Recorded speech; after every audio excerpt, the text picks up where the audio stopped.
What is going on, Jet fans? Matt O'Leary back with another video. In today's video, I'd like to go through why I think the Jets are making a really big mistake with their quarterback room, and I think they really need to add another body to that quarterback room because right now it is only Zach Wilson and Tim Boyle. They started this season with Aaron Rodgers as QB1, nice, Zach Wilson as QB2, and then Tim Boyle as QB3. And now, due to the Aaron Rodgers injury, which happened 4 plays into their season, the New York Jets are starting Zach Wilson and have since had to elevate Tim Boyle off the practice squad and into the active or onto the active roster.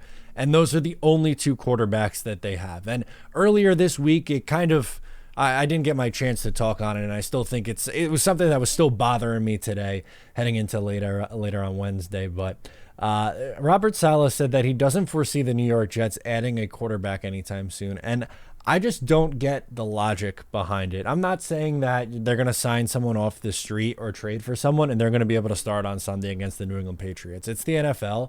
That is not going to happen. You have to get someone in here, learn a system, get things going in a right direction before you could possibly even consider starting them at the position. And I just think, like, for so many reasons, it would be beneficial for you to have that extra guy here just in case you need them. For instance, like injury. Zach Wilson's been hurt the first 2 years he's been in the league. He missed 4 games in 2021, and then he missed the start of the 2022 season with an injury, missed 3 games due to an injury that he suffered in the preseason. So that's twice. He's been in the league for 2 full years, and he missed time in each of those first 2 years. To rely on Zach Wilson to say that, oh yeah, he is definitely someone who's going to play a full 17-game season, based on what? He hasn't been able to do it yet in his first 2 years in the league. So year 3, it's magically just going to happen now. And then your other option is pivot to Tim Boyle, which 62.3 completion percentage, 574 yards in his career, 3 touchdowns to 8 interceptions, and a 54.5 rating. It's just not good enough. He is not someone that you trust to put into a game in an absolute pinch. Right? Like, he's not. If he's brought in here as your third quarterback, he's brought in here to help install the offense with Aaron Rodgers and Nathaniel Hackett. He's close with Aaron Rodgers. He's going to be on the practice squad. That's fine. He is absolutely okay in that role. Practice squad quarterback, sure, that's fine.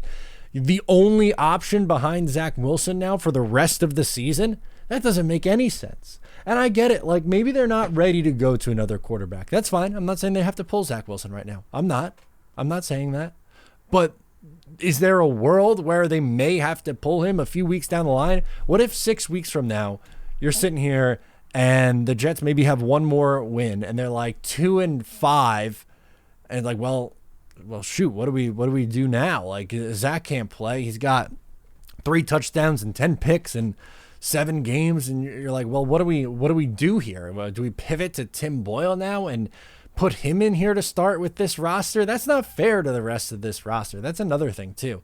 Like, I get it. We're all upset because they had a really bad game against the Dallas Cowboys, but this team is still good enough outside of the quarterback where if they get even like the 25th best quarterback play in the league, they're a playoff team because of how good that defense is and because of their skill position players like Garrett Wilson and Breece Hall, and just, go down the rest of the roster. On both sides of the football, they are more than okay to be in the mix for a playoff spot, even with bad quarterback play. They're getting beyond bad quarterback play, number one, but I don't care if you're trading for Jacoby Brissett, a Gardner Minshew, which I think is less likely due to the injury to Anthony Richardson now, Jameis Winston, who I don't love, but I would feel more comfortable with him than Tim Boyle. Colt McCoy, Carson Wentz are free agents. You could sign them. I just think you should make this move ASAP and get them accumulated, whatever the hell the word is, acclimated. There we go, acclimated to this New York Jets system. Because, again, they can't, like, you might decide, oh my God, we need someone 5 weeks from now, but it might be too late by that point. What are they going to come in and then take another 3 weeks to finally get themselves up to speed? No, get them in now and work them up, ramp them up to where they are good to go. This coaching staff takes their time with all these players and is very, very conservative with a lot of their players. It's going to take time to ramp someone up if they need to go to another quarterback. So get them in here now and get that going in the right direction. Again, I don't really care as much. We could debate which backup quarterback you want them to trade for or sign or whatever. But the moral of the story is I think most of us can all agree that they need to add someone else to this room. It can't just be Zach Wilson and Tim Boyle for the rest of the year. It can't, because I don't know about you. If Zach is really struggling for the next 5 weeks or 5 games, whatever, Tim Boyle's not an appealing option to me. Or if Zach Wilson, God forbid, gets hurt, going to Tim Boyle is not an appealing option to me. I don't trust Zach Wilson for a 16-game sample size with no safety net. That's essentially what it is. That's the perfect analogy, is a safety net. There's a world where, sure, you make it across that rope and you're fine, right? And Zach Wilson makes it across that rope. That's, the season being the analogy here, the rope being the analogy for the season. That's what I'm rooting for. That's what I want to happen. But I'm not having him walk the tightrope with no safety net underneath. Get a safety net. Colt McCoy, safety net. Trading a 5th-round pick for Jacoby Brissett, safety net. Whatever it is that you have to do, make sure it's there. Because right now your safety net is Tim Boyle, which is basically like you ever go to a circus and you see like the net lit on fire and the guy's riding the unicycle balancing a bowling pin on his nose going across. That's essentially what you're doing right now with your quarterback room of Zach Wilson and Tim Boyle. You need a better safety plan in case of emergency that they have to go to. That's just my take on it. I want to hear from you. What do you think the Jets have to do at the quarterback position? Are you okay with the quarterback room as is? Should they add someone? Sound off below. I'm Matt O'Leary. I'll catch you next time.